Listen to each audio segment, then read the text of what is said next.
Hi, everybody. I am Jordan, and this is Faith, and we're going to talk about unorthodox innovation. As you may have noticed, this video is a little bit different style than our regular videos, and we decided to do this as a way to exemplify innovation. So yeah, recently we've been talking about etymology, which, if you don't know, is the study of words and phrases and their origins. So It's not entomology. it's not entomology. That is the study of bugs. We realized that there's a lot of things in our daily lives that we say to each other just in passing and to anybody really that you don't know the origins of or realize the importance of or whatever. So we've been interested in that and how it makes you rethink. So wait, what's like an example? What's a word that we've I don't even remember a word that we've been talking about? We talked about last ditch effort because I always thought it was last stitch effort, which doesn't make any more sense than last ditch effort. But learned that it's like from some British war general or something. I could be completely wrong about that. No, I think you're right. And like the last one in the ditch is the one giving the most effort, essentially dying for your cause. Yeah, because it was when they would they would build that seems a lot more extreme than when people usually do say last ditch effort, but that's where the phrase came from and found it interesting. But the moral of the story is that while we were thinking about this, we were realizing how easy it is to just get into a pattern of accepting things that like just happen in your daily life or whatever. And by talking about it, realize that it's like easier or I guess essentially innovative to question like the normal things about your life and such. All right, our producer over here gave us some sayings and expressions that have unclear origins. A sight for sore eyes. I just kind of thought it meant like you're ugly.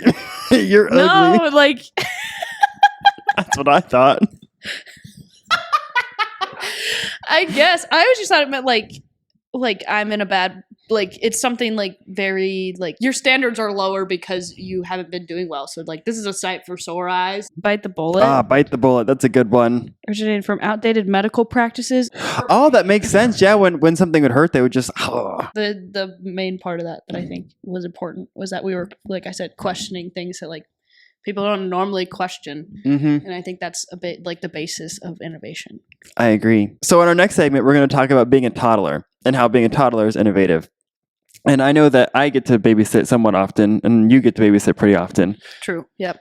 So Faith and I were talking about it when we were creating our curriculum, and just how toddlers do anything, and they're just super innovative in all ways because they don't have boxes that they're stuck in. And so we were talking about how they find new ways to do whatever they want. Yeah, or they're like exactly without understanding, which is not necessarily advised, but but at least it's like it's how we talked about how when you grow up you kind of lose that a little bit. Mm-hmm. And innovation is about like almost about like channeling your inner toddler, about figuring out how you want things and how to do them, and maybe they might not be the way that everybody else does them or the most orthodox way to do them, but it makes it so like that's how it has to be sometimes. Yeah, and we were even talking about how like if a toddler wants to get a snack from a top cabinet, they'll just climb up there and like figure out how to get to where they want to be.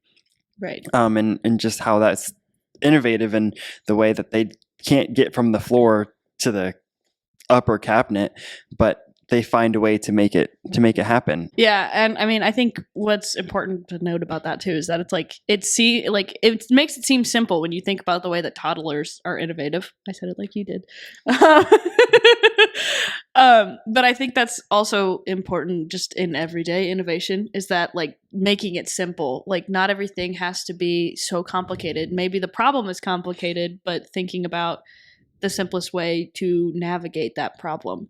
And it doesn't have to be like a huge jump. Right, exactly. Which is what in my opinion, the basis of innovation is like finding the small things to work on and then adjusting those in order to make big change, I guess. So I remember the very first conversation I ever had about starting a nonprofit was with my mom.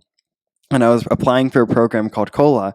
And her and I were on our way home from Chicago, and it was like it was super early in the morning, and I was driving home, and like we were just talking about the the application process.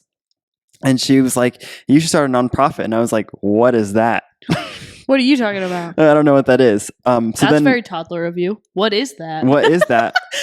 Just ask questions. Kind Ask of like what we were questions. talking about with etymology. Yes. So that was like my first small step was figuring out what a nonprofit was. And then the next small step was when I went to COLA, we had to create impact statements. So my impact statement was, actually, it wasn't even what Leaders of Today does today, but it was to create an after-school program. And then over the next 2 years, it molded more into what we do today, and to giving out microgrants and doing curriculum and having conferences and stuff like that. And then even our next step was creating the organization. So we created the organization, and then I remember Josh Madison and I would meet every other week, and we'd meet for like 2 hours, and we'd do all of the work for like all of Leaders of Today in those 2 hours. Right. And now it's to a point where we have 5-6 people on our executive committee, and we all do work outside of our meetings. So we come back to our meetings kind of like a rallying point where we all get together and explain, or I guess lay out what we did and ideas that we have and what we want to do better. So just the slow progress of Leaders of Today. I mean, we didn't just jump in and spend hours and hours every day working on what we do right now. Yeah. I think what I take away from that too is that like being innovative doesn't also have to be like a solo process. Like it started with you, and you had this idea, and your mom gave you like a plan for it a little bit, and then you expanded it, and like you stood your ground on that idea, and then you opened it to other people, and you like let them support you, or like, and like Madison and Josh, and then how it's gotten to more people today. And I think Allie, Izzy, Faith, or I guess you, all of you. That is me. I am Faith. I've talked about this before, but like I said, I just think that it's important to like being creative and being innovative isn't something that you don't have to do it all on your own. Like being open to other people's ideas and perspectives, and that's how we got to like where we're at right now. Like I just thought it was funny that you started that story with, I had this idea and I made this, what you'd call it? The impact statement. Yeah, our impact statement. And then you said, and then we did this as a group. Like it was like the transition, like naturally in your language was funny to me. But I think that like that's what innovation is. Yeah, like being able to stand in your own idea, but also allow other people to contribute as well. If you want to hear more from Faith and I, podcast style, we actually do have a podcast episode out now. So go follow the Leaders of Today podcast and listen to Faith and I talk about, I don't remember what we talked about anymore. All kinds of stuff. Me. Exactly. I'm just kidding. But nice plug. That was a good one. Yeah, thanks. Yeah.